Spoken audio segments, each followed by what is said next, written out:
Theodore Roosevelt. Yeah. Oh no, you probably have heard this. He has the speech, Yeah. Man in the Arena. Yeah. All right? I have. Yeah. It is not the critic who counts, right? Criticism is so easy, and it's such human nature. There's nothing wrong with it because it's so easy to criticize. Yeah. I mean, if we focused on everything that we as a society, Yeah.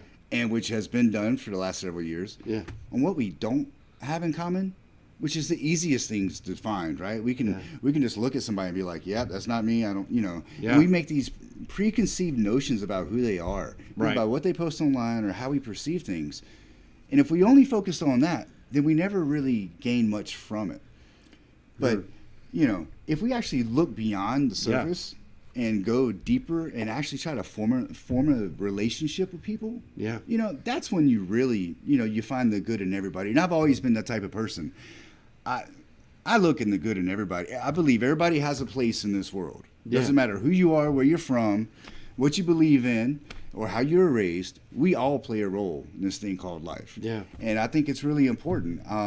Criticism is good if it's constructive. Yeah. Criticism for the sake of just criticizing and demeaning, Or with ulterior motives. Yeah. well, it's very dangerous, right? Because that is actually what destroys a society, and not society in whole, but new ideas. Yeah. And ideas are important. Like, think of this. This is crazy.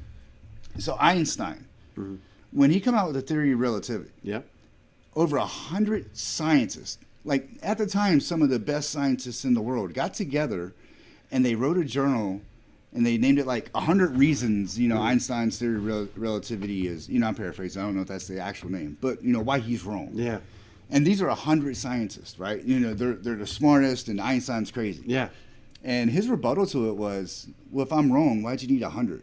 You don't need one. So, but think about it, the cancel culture, even all the way back then, Yeah. come after Einstein. Yeah.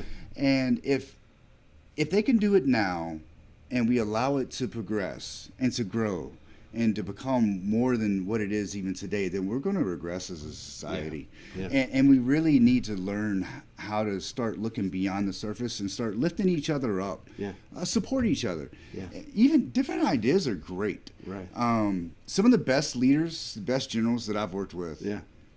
the best ones, do not surround themselves with yes people. Right. They have people in the room, Yeah. and they want people in the room that have different ideas and different opinions. Right. And the reason being is if you don't know your blind spots, that they call them, if you don't know where your pitfalls are, if you don't know where you can improve, or if you're unwilling to accept that you have ways to improve, Yeah. well, you're never gonna improve. Right. There will be no progress. Right. You're going to be the same. And some people, unfortunately, are extremely fair. Like, they like that. Yeah. They're like, I'm good. I'm gonna have to have you back on the show and we just talk about like the social dilemma. I don't know if you've seen that, but yeah. because so much of what you're hitting on is the echo chamber culture of like, Yeah, it's and dangerous. social media has gone that way. It used to be everyone saw the same thing, but now you go into whatever program, whatever computer app that you have or phone app, and you get on social media. It's going to follow what you like, and then it's going to spit back stuff that Algorithms. it knows you're going to click on, as opposed to challenge you with alternative views. And then when people finally hear alternative views, it's like shocking to them. So I love what you're doing, man. And clearly there's success at it, because you talked about the difference between a social media handle or username or whatever and real people. I wanted to show you this. That took a couple of minutes. And this is what 5,000 people looks like, right? Like this is the amount of people that have liked or followed your Facebook. That's how many page. people I want there Isn't Saturday. that great? We'll see. I know everybody can't show up. It's okay. We enough highway when Yeah. we're done. But that's how many folks are actually behind it. Now, you may not see that many folks, comment or like on a page because, again, it's Algorithms oversaturated. and- But yeah. getting those people out from behind the computer, come out to an event, whether that's the trash cleanup that you're doing, whether that's a wine tasting, like whatever it is, come out and be part of the community. I love that, man. So that gives me a lot of the vision. You mentioned free speech, and this is again, and we do a whole nother show on this as well. But I also wanted to commend you for how you're handling that, because you know, you want to create a place where people can come and speak their mind. Yes. But then, of course, there's these bots and fake profiles that are coming in. I can't tell you how many duck cleaning posts I've had to like block from Preserve Navarre's page because I'm like, is this an actual local business or is this just a random person from China? No, Like, Navarre has I don't Navarre know. has to have the cleanest HVAC systems in all of Florida. I'm telling you, I've never. Why do I have 10 I of mean, these posts before 6 a.m.? You know, like, You know, sometimes I question, like, man, like, should I open up an HVAC business and clean some duct? The best ones are like chimney sweepers. I'm like, I didn't realize we had that many chimneys in Navarre. We building all the developers, y'all building all the new houses with chimneys now. I mean, 'cause that's the thing. It's free Think about speech for, in your case, Navarre locals, but it's free Yeah. speech for actual people Yeah. who have, you know, a Facebook account. Yeah. It is not free speech for like Joe Russian, right? Like, or Yeah. whatever, or somebody from freaking like whatever country that is like jumping in here on the Navarre Citizens page who's not a citizen and is just trying to like stir up. yeah, stuff. 100%. So, And like, you know, and it takes a lot of work, and we're doing a good job of trying. You know, and this year we're more focused. So you know, quality over quantity, right? Yeah.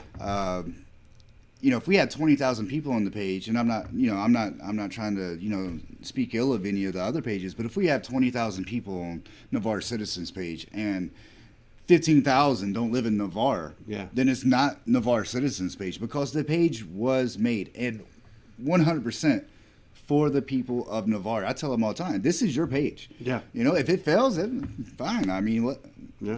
what did I lose, right? You know, like, there's nothing there. It really should be the best resource for the citizens of Navarre for us Yeah. to collaborate and come together Yeah. and, you know, achieve whatever goals we have. You know, some are personal goals. You see businesses posting on there. That's great. Support local, love local. The idea is there's a lot of businesses. People are like, I didn't even know that was there. Yeah. It's like, of course, yeah, check them out. some of the best ones. Yeah. You gotta Yeah. ask. So, you know, I think one of the hardest things for me is, and it's not hard for me, it's hard for people to understand, I guess. You know, being fair is not easy. yeah. You know, and a lot of people expect me to play principal or hall monitor, and I'm not doing it. You know, people are. I'm going to tell you right now, you're a grown adult, Yeah. and if you go on there, hey, what you post on the internet lasts forever. You know, if you go in there and you say something, be prepared to defend it. I'm Yep. not going to go in there and I'm not going to take up for their side. And it's really hard because I try my best to stay apolitical. And I'm still human. Like, I Yeah. have my own Sure. own geopolitical beliefs, you know, Sure. based on my worldview and how I perceive Yeah. things.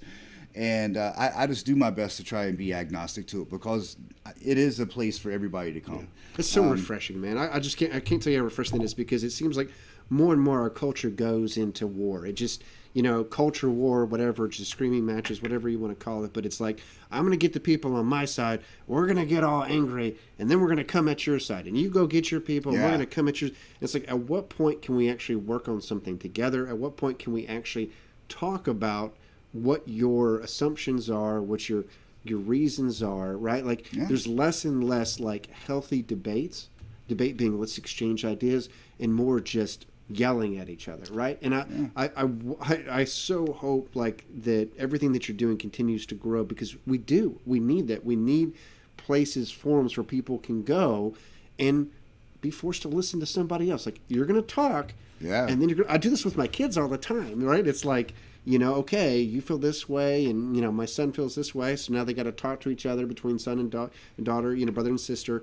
But like, even as an adult, we still need those reminders at times of like, stop talking for a second and listen to this completely alternative point of view. You don't have to agree with it, And that's hard. but maybe there's some point. It is. yeah, that's it's human hard for nature. adults. Yeah, human nature. And as we evolve and grow older, Yeah. you know, we become guarded to the things that matter to us the most. Yeah.